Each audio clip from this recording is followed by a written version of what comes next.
Welcome, everyone. Thanks for being here today. Saying these prayers at the beginning of each class helps us to set a proper intention.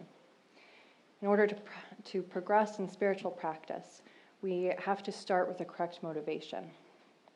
So we should think, I want to engage in meditation to purify my obscurations, particularly my main enemy, ego clinging, and to benefit all sentient beings. That type of meditation takes you toward enlightenment, not towards a big ego. Your ego may resist thinking like that, and you might think something like, purify my obscurations? That's not something I would say.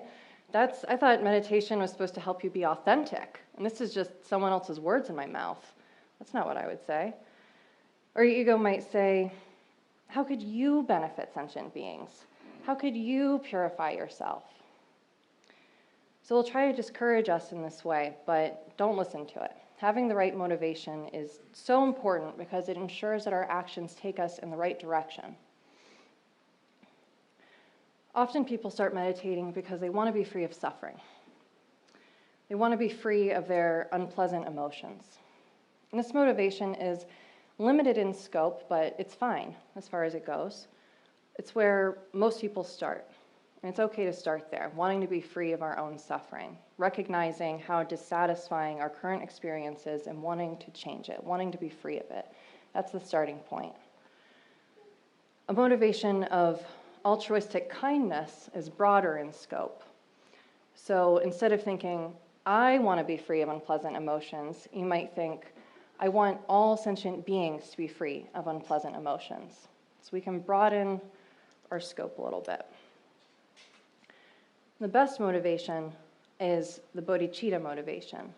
Bodhicitta is the enlightened mind, the mind of great compassion. And there are two aspects to this enlightened attitude. The first aspect is purifying our negativity. So you might think, I want to rid myself of all ego-oriented emotions, such as attachment, aggression, stupidity, and all the rest. The second aspect is the sincere desire to benefit all beings, thinking that having freed myself of all negative emotions, I will benefit all sentient beings. I will bring every sentient being to the state of complete enlightenment. Tsoknyi Rinpoche says, this compassionate attitude of bodhicitta should encompass oneself as well as all others. We have every reason to feel compassionate toward ourselves. In the ordinary state of mind, we are helplessly overtaken by selfish emotions. We lack the freedom to remain unaffected when these emotions occupy our minds. Swept away by feelings of attachment, anger, closed-mindedness, and so forth, we lose control, and we suffer a great deal in the process. In such a state, we are unable to help ourselves, let alone others. We need to relate to our own suffering here with compassion in a balanced way, applying compassion toward ourselves just as we would do with others. In order to help others, we must first help ourselves so that we can become capable of expanding our efforts further. But we shouldn't get stuck in just helping ourselves. Our compassion must embrace all other beings as well, so that having freed ourselves of negative emotions, we are moved by compassion to help all sentient beings. So at this point in our practice, we're just getting started, so it's okay if our bodhicitta attitude is a little artificial. We haven't spent much time thinking in this way. We normally just think about ourselves. So we have to deliberately try to shift our attitude away from self-absorption and toward all-encompassing compassion. Basically, we fake it until we make it. In every day and age, people have been dissatisfied with themselves, with their lives, their marriages, their jobs. But it seems like nowadays more and more people are feeling like their normal worldly aims and their normal worldly lives are not enough. Normal worldly society is not enough. Our egos are getting tired of the ordinary. They want some new, different fuel. So lately people have been hearing about this special spiritual fuel from the mountains of Tibet, And they think, wow, I got to get me some of that. I could be bigger, better, faster, stronger. I just need to meditate. So they head off to the mountains or to some meditation retreat to go pump up their egos. And if you give your ego some spiritual fuel, your ego will grow stronger. And you can go back to your worldly life feeling revitalized. And then you can start an Instagram account and show everyone how revitalized, effervescent, and like totally zen you are now that you meditate. But that's not the purpose of meditation. The Buddha did not teach us to meditate so we can all become Instagram influencers.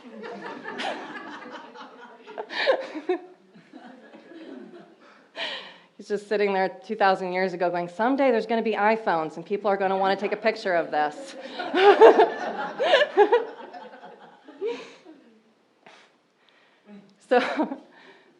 So being popular on social media is not the purpose of meditation. Relaxation is not the purpose of meditation. Being a better, more productive employee is not the purpose of meditation. The purpose of meditation and of spiritual practice in general is to liberate oneself through realization and to liberate others through compassionate activity.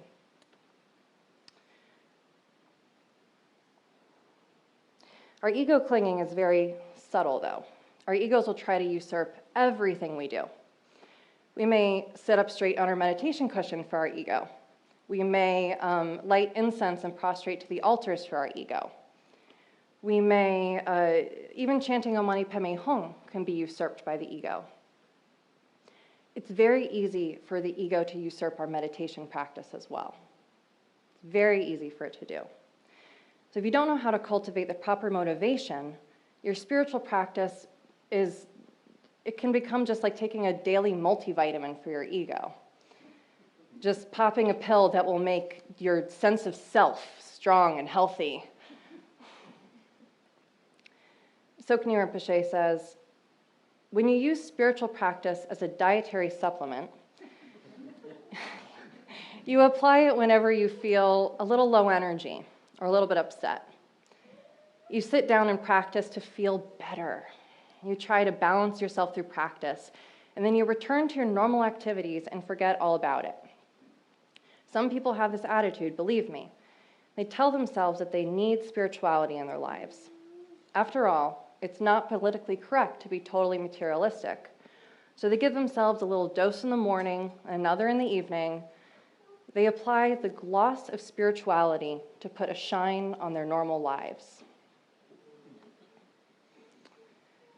This is a real trend nowadays, and there are many teachers out there nowadays that emphasize this approach, trying to make meditation more appetizing by convincing us that, just a little bit more meditation, you'll be more popular, you'll sleep better, you'll be a better employee, you'll have better sex, you'll be better in your relationships, like just meditate a little bit and you'll enjoy your life so much more. And that's not what it's about. It's so easy to fall under the spell of our egos. And so much of this popular meditation stuff that's out there now is just pure unleaded ego fuel. It's important to be aware of whether you're bending your spiritual practice to your ego, to suit your ego and make it comfortable, or if you're using your spiritual practice to actually dismantle your ego. It's important not to confuse those two. On the surface, they can look very similar. You're sitting on a cushion. No one knows what's going on in your head. Do you know what's going on in your head? Probably not.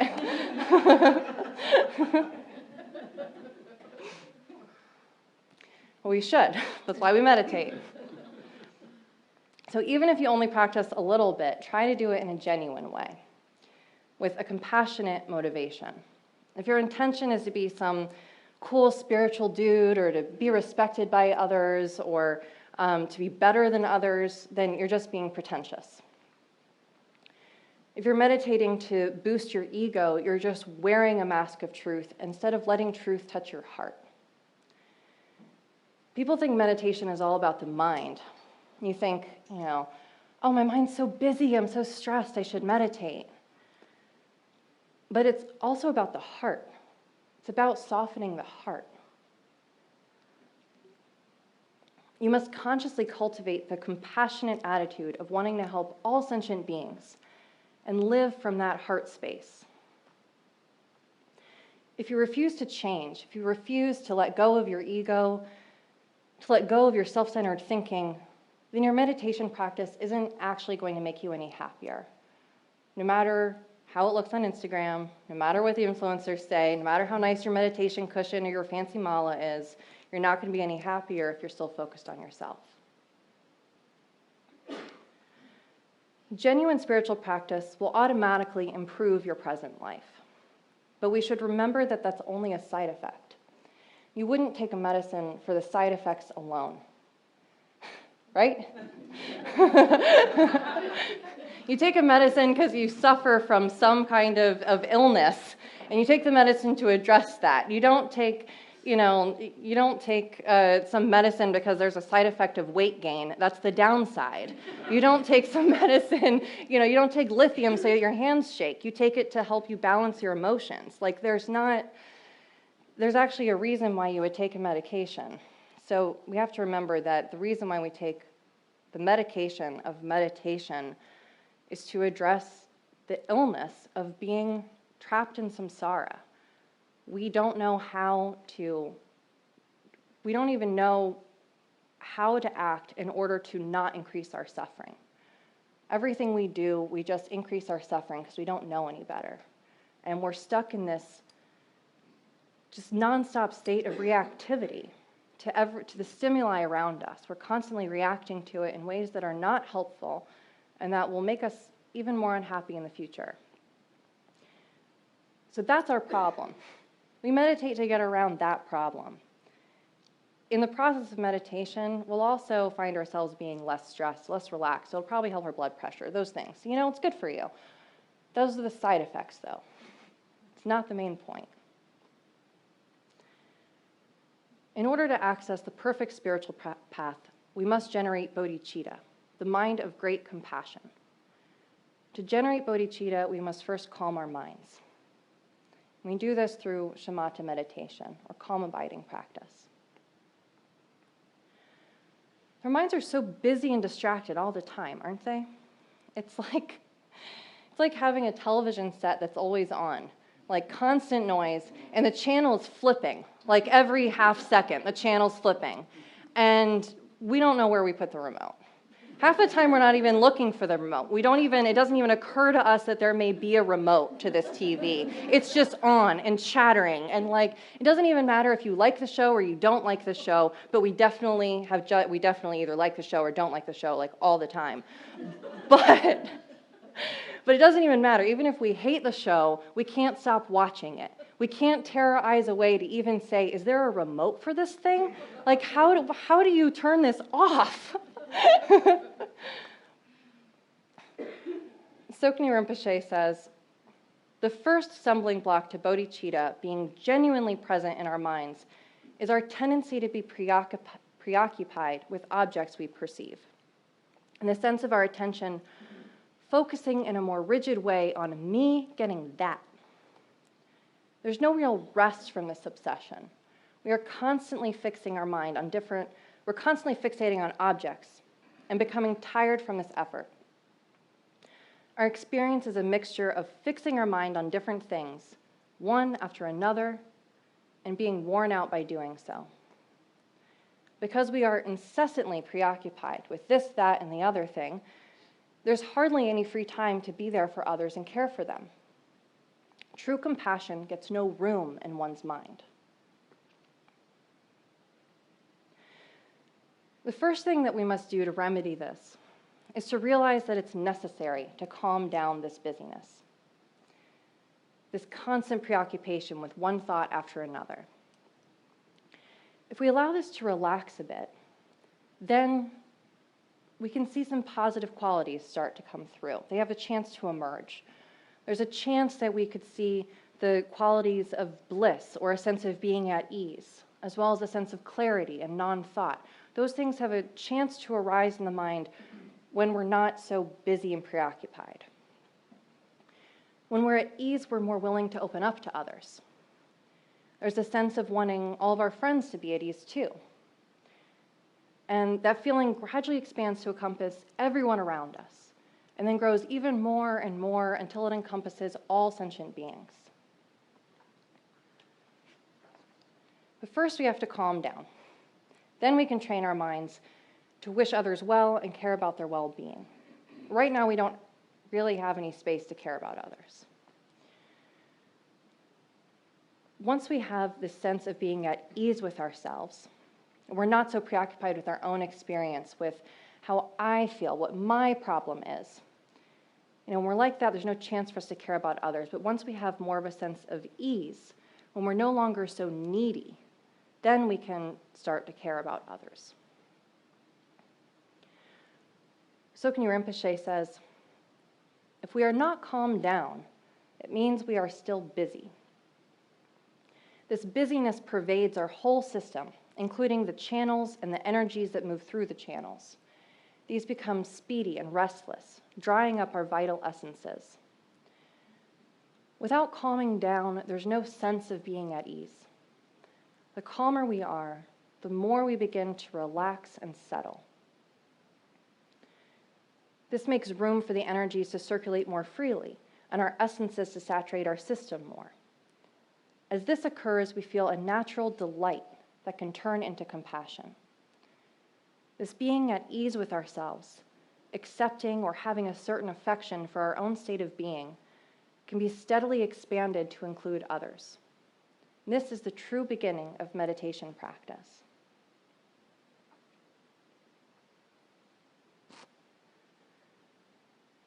So meditation has been popular in this country for a number of decades now, probably since like the 60s or so. And I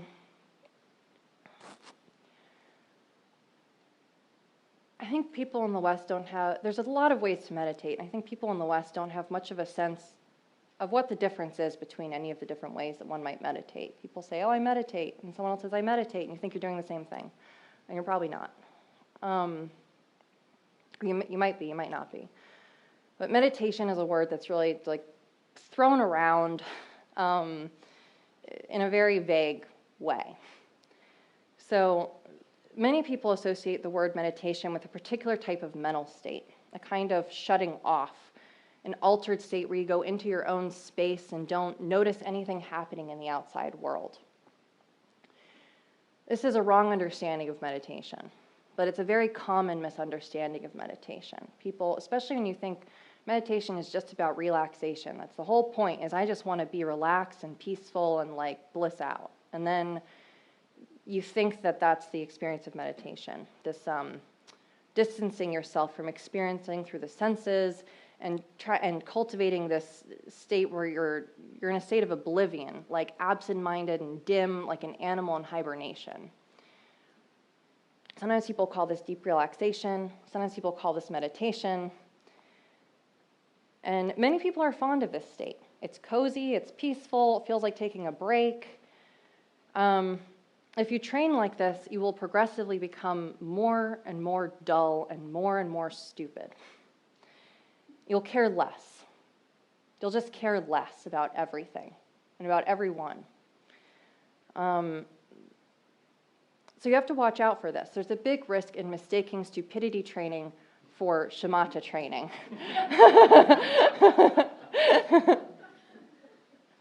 So both are relaxing, but there's a big difference between the two. And that's why I really harp on the fact that meditation, the point of it is not to be relaxed, because there's a lot of things you can do to relax. You can take a bath. You can go to the beach. You can, exhaust yourself through exercise. There's all sorts of ways you can relax. And meditation does something more than that. It's a different type of relaxation. It has a different result. So this is dangerous, but I want to start with a short stupidity meditation. So that you know what it is to watch out for.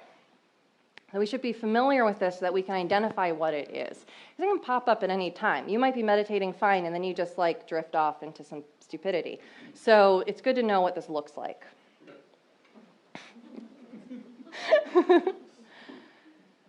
So sit up straight and close your eyes. Normally we meditate with our eyes open, But for stupidity training, we're going to close our eyes.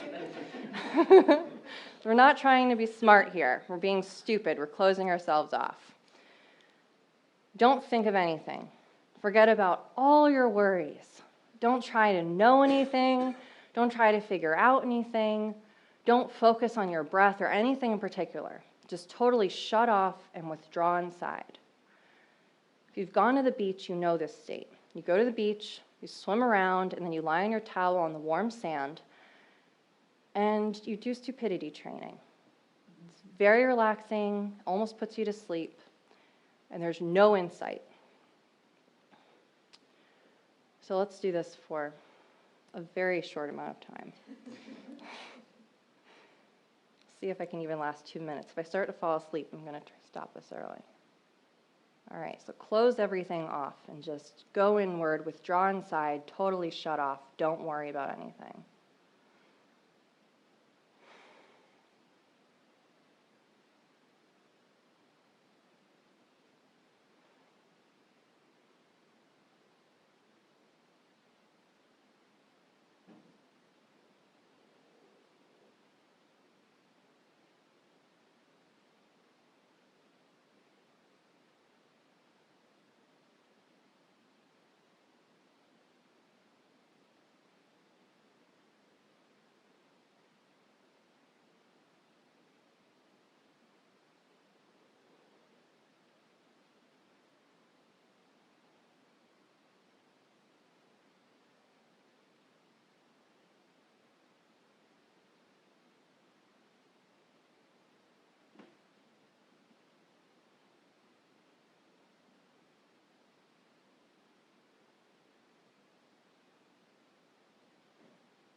Okay, that's enough. Does everyone feel relaxed and sleepy now?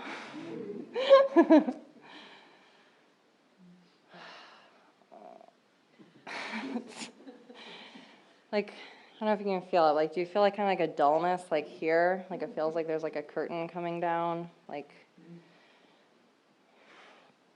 if you do this, you'll notice, like I did this earlier and I was working on this class, and I noticed I did this for like 2 minutes, and I came back and I was like, God, I can't even put a sentence together. Just puts you to sleep. The stupidity training is no good. It has some uses. The only uses for stupidity training is when you're feeling very agitated or when you can't sleep. You can do this if you can't sleep. If you want to be reborn as like a cow or something really stupid, you could do this.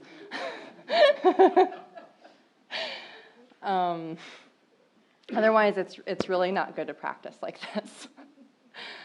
But a lot of people do this, so it's just good to know if you're practicing meditation, you start noticing yourself falling into that state where you're closed off from your senses, and you're going within, and there's this sense of dullness and sleepiness. Just snap out of it. That's not what we're doing in any Buddhist meditation. Shamatha is completely unlike stupidity training. Tsoknyi Rinpoche says, the purpose of shamatha is to improve our presence of mind. We all have an innate ability to pay attention, to know.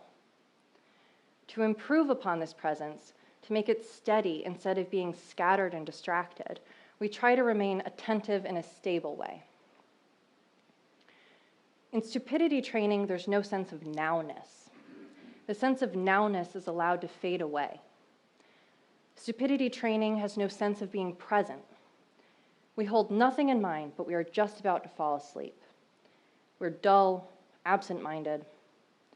In shamatha, we focus on nowness, on being here, right now. There's a sense of knowing, of being mindful, that I am aware of this. And there's a certain brightness in this state. The brightness is the quality of knowing what is taking place, even though it may not be a sense of liberation.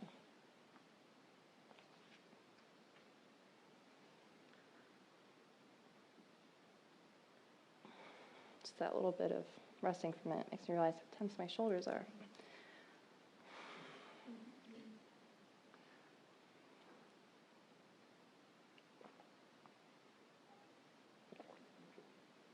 So even that, it's the quality of being of awareness that tells me that my shoulders are tense. You all have that. We all have that ability to know what is going on in this present moment.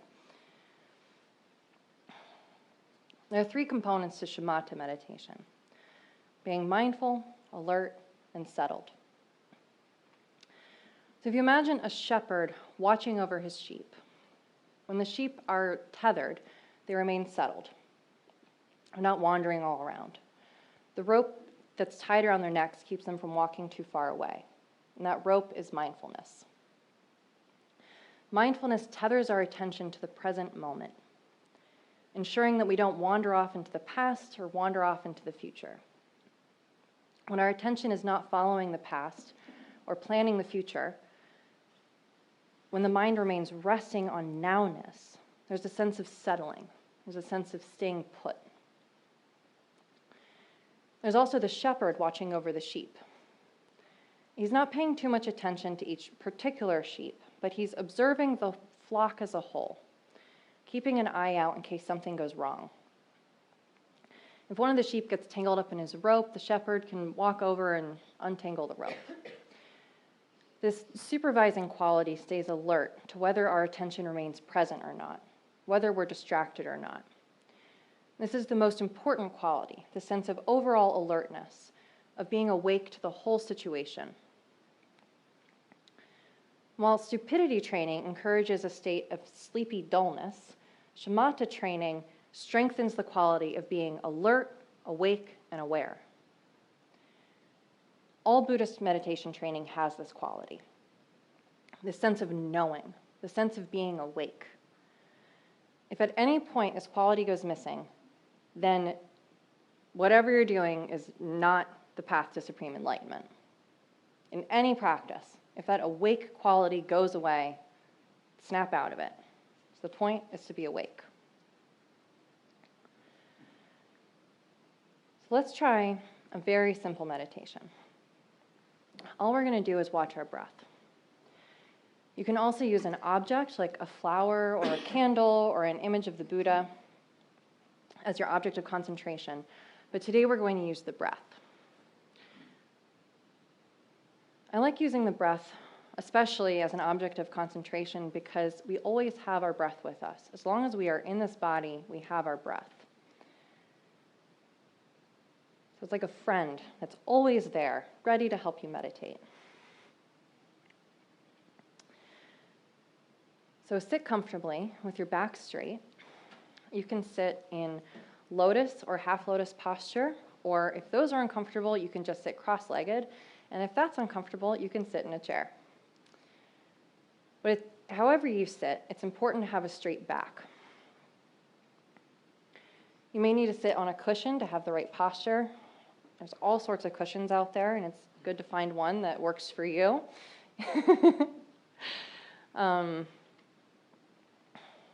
If you want it to, if you have like a sway back, you don't want to be like arching your back or slumped over. You really want to make sure to have a good straight posture.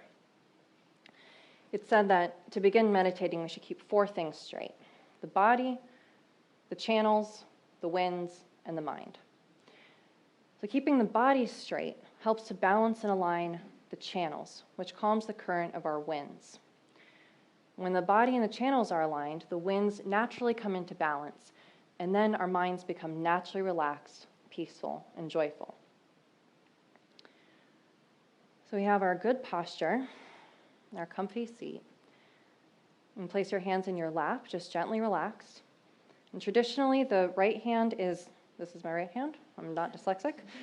Traditionally, the right hand is held in the left hand, slightly below your navel with the thumbs lightly touching each other. And you can also place the palms of your hands on your knees if that's more comfortable. And then extend your shoulders, be aware of your shoulders, that you're not slouching. So you can let your shoulders extend outwards, and don't pin your elbows to your ribs. We're not like doing those like constrained little T-Rex. You're not a T-Rex. There's no like T-Rex meditation, okay? We're not going inward. So you're straight, your shoulders are extended. You want to let your elbows go out from your body, like kind of like a vulture that's landing, how they like curve their wings to land. And then keep your neck straight, aligned with your spine. You know, sometimes you think that keeping your head straight means going like this, but it's not true. When your neck's straight, your chin is kind of tucked in a little bit. And then gently press the tip of your tongue against the roof of your mouth, just behind your teeth. The mouth is open very slightly. You can breathe in and out through your nose, or you can breathe in through the nose and out through the mouth. And either way is fine. It's slightly more relaxing to exhale through your mouth, but either way is fine.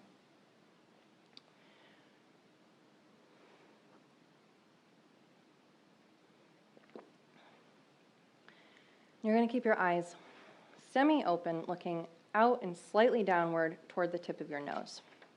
If you want to know the right place to look, feel like you don't know where to look, you can do this trick where you go like this with your hand, and you go down the tip of your nose, and then where your pinky finger is, you just kind of like look about there. So then allow yourself to relax completely and breathe normally. And since you're paying attention to your breath, you might feel like you're breathing very heavily, or you don't know how to breathe anymore, or you can't breathe. If you feel like that, start by breathing out. You'll naturally breathe in as a survival mechanism. So that's a good way to get around not remembering how to breathe. So breathe out, breathe in, try to breathe normally. And then we're going to put the most gossamer thin attention on your breath. It's like taking your pulse. You don't put any pressure on it, just observe it. Your attention is like a feather, gently riding on the surface of your breath. Your ego is going to do everything it can to distract you. You're going to remember that you left the iron on, or you'll have the most brilliant idea you've ever had in your life. Just disengage from those thoughts. Just dismiss them and return to your breath. Don't try to suppress your thoughts. Don't tell yourself to stop thinking. Don't try to replace your thoughts with positive thoughts. Whatever thoughts come, just let them be. Your meditation is not lost by hearing your thoughts, but by following them down the road. So when you find yourself following a thought, just drop it. You don't have to even look at the thought. You don't have to see whether it's a good thought or a bad thought. As soon as you notice that you are following a thought, just drop it and return to your breath. If it's really difficult for you to dismiss your thoughts, you can imagine tongs picking up the thought and dropping it, or you can visualize cutting them with scissors and throwing them away. But you always return to your single-pointed concentration. We return again and again to our breath. So when the thoughts come up, just let them go like bubbles popping on the surface of a pond. And return to that gossamer thin attention on your breath. So we're going to meditate for about 5 minutes.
Do you feel the difference between that meditation and the stupidity meditation?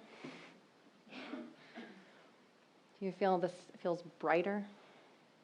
And there's the restful quality, centered quality, but there's not a sense of, I've got some telemarketer calling me. But there's a restful quality, there's a sense of being relaxed, but it's with a feeling of wakefulness, a feeling of being present and aware of what's going on. And when you come out of that meditation, there's a sense of being more able to engage with others and more able to open to others.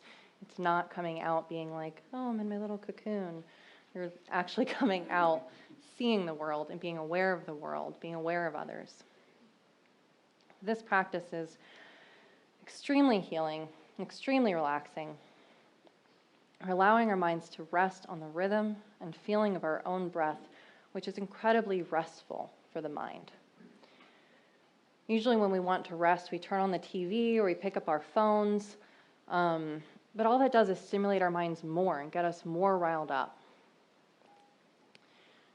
The other day I noticed I was wanting to relax, so I sat on the couch with my phone to scroll through some social media because it's so relaxing to, read about horrible news stories and, cute kittens and stuff. So I watched some video, and I think I watched I think it was like a Saturday Night Live video or something like that. And I'm thinking, here I am relaxing. I'm laughing at this video. I'm so relaxed on my couch watching this funny video.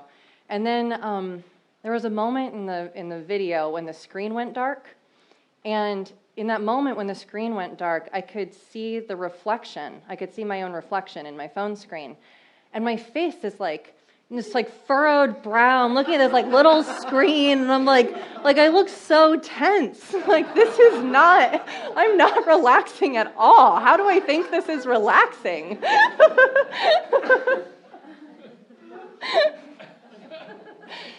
The meditation is actually relaxing for our minds. It's actually restful. I think our minds, it often seems like our minds are like out of control toddlers, like when toddlers are overstimulated and they just they're freaking out. They want juice, they want their juice box, they drink their juice, they're upset that they drank the juice. That's what you wanted, but they're just upset because it's gone now, and it's just, they're just they're reacting to everything. They want their socks on, now they're upset because their socks are on. They want the socks off, now they're upset the socks are off. It doesn't matter. It just doesn't make any sense, but they're just reacting and reacting and reacting, and their emotions are all over the place, so turbulent. And toddlers, they don't know in that state that they need a nap. They think they want to play. They think they want to go do something. They think they want more stimulation. That's the thing they think they want. They think it'll make them happy. And it doesn't. They need to take a nap. And when they take a nap, they'll be okay. And it's similarly, our minds kind of need a nap, but not a sleepy nap. We need meditation nap. We have to actually, meditation is what actually rests that mind. When we're sleeping, even in our sleep, our minds are reacting and going through turbulent emotions and thinking of all sorts of things, conceptualizing things and going on these dream journeys. And that's not the same type of rest as resting in the present moment is. That is a particular type of rest for the mind that is very healing, and it heals that emotional turbulence. It allows us to find a centered place, and it opens up space in our minds. And then when we have more space in our minds, we can actually choose how we want to respond to things. We can actually be in control of how we act, instead of being like animals that just react to stimuli and they don't even know what it is. The other day, Charles Chester, some of you may know the dog Charles Chester, who's around here sometimes. I had my jacket was on the back of my chair, and it was dangling on the ground, and Charles Chester sat on my coat, and the little zipper poked him. And he didn't know what it was, and so he freaked out, and he's barked at it. I think he thought something was biting him, and so he turned around to react to the thing that's biting him, and he looked so hurt and insulted, like one of us had purposefully hurt him, and it wasn't, he doesn't know, he has no idea that the cause is he sat on a zipper and it poked him. You know what I mean? He can't even see that that's what's going on. He doesn't have enough space or awareness to even see what's going on in that interaction. He's going to react to what he thought happened. And by opening up space in our minds, then we can move beyond that state, and we can just kind of have more of a sense of what's going on in our own minds, and choose how we want to react in any situation. Animals don't really have a sense of cause and effect. I saw this really cute video on the internet recently, I read this cute story on the internet about this dog who somehow, like when his family left and his parents, owners, whatever, left the house, he would go and pick up one of their shoes and put it on their bed. And then when they came home at night, they found the shoe on their bed. And they started learning, every time they left the house, the dog would take a shoe and put it on the bed. And they always came back, so it must work, right? So then the mom leaves town for a week. So the first night, the dad comes home, there's one shoe on the bed. Puts the shoe away. The next day, he comes home from work, there's 2 shoes in the bed. Next day he comes home from work, there's 4 shoes on the bed. By the end of the week, on Friday, he came home from work, and there were 13 shoes on the bed and an entire drawer full of socks.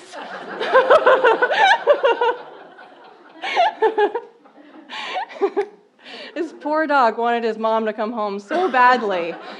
He just really thought that was going to do it. You know?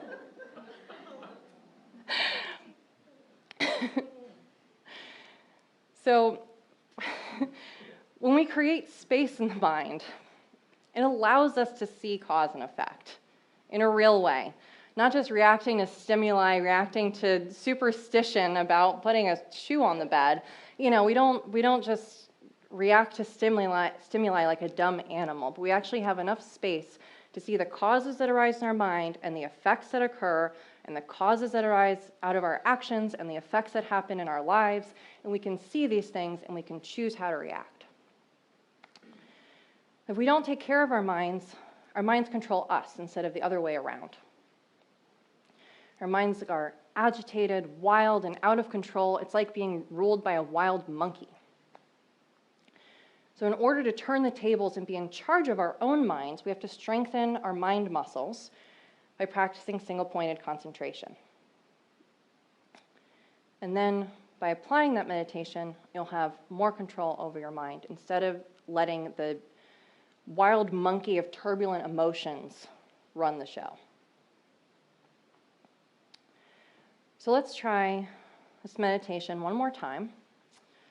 And at the end of this meditation, we're going to say Jetsunma's dedication prayer, which is in the back of this pamphlet on the last page here. So is everyone still feeling their bodhicitta motivation, or did that go out the window? You forget about that? So let's start by arousing a feeling of great love for all sentient beings.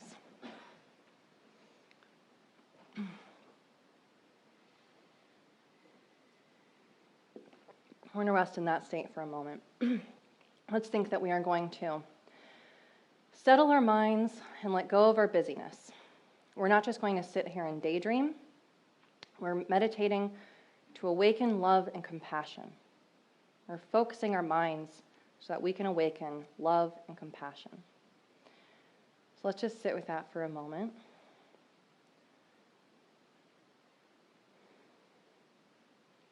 We know our own minds are full of turbulent emotions and we're not able to control them.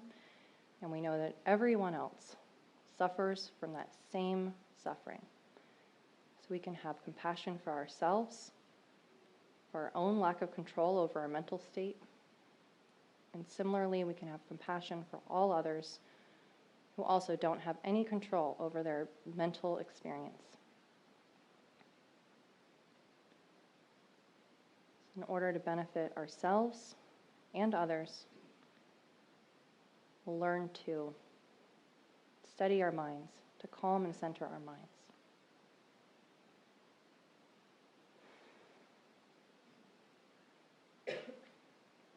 Okay, so let's assume our meditation posture. Straight back, straight neck, hands in your lap. Just relax and breathe normally. The most gossamer thin attention on your breath. Your attention's like a feather, gently riding on the surface of your breath.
say the dedication prayer.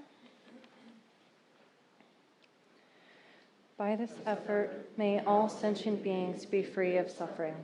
May their minds be filled with the nectar of virtue. In this way, may all causes resulting in suffering be extinguished, and only the light of compassion shine throughout all realms. Thank you, everyone. Thank you.